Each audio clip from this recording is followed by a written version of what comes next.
Hi guys, the first render of the Galaxy Z Fold 4 has surfaced online courtesy of OnLeaks. It shows us what the device would look like and some obvious differences from its predecessor. But before we get into it, definitely subscribe and hit the bell icon if you haven't to get daily tech updates, and drop a like if you enjoyed the video. So the most obvious change is on the back, with the camera housing changing from an oval shaped design to a water drop camera design like the S22 Ultra.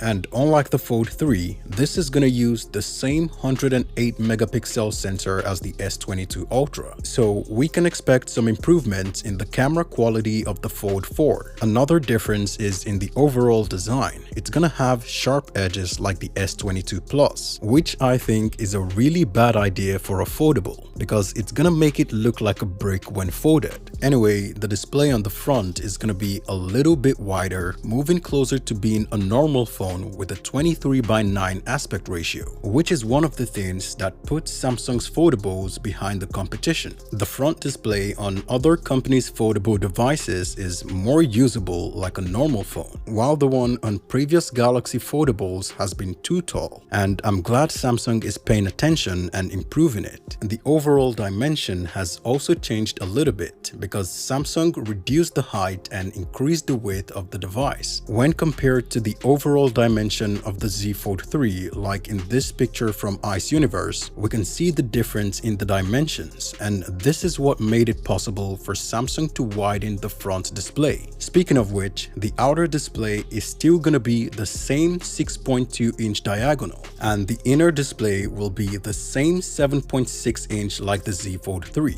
The only difference is it's not gonna be as tall as the Fold 3, but will be a little bit wider. We can expect the device to be IP68 water resistant, but there is no word on whether or not it's gonna be dust resistant. I really hope it is, because dust is one of the biggest killers of foldable devices. We also got the render of the Z Flip 4, and I'll cover that in the next video, so definitely subscribe and hit the bell icon if you haven't so you don't miss it. Thanks for watching guys, see you in the next one.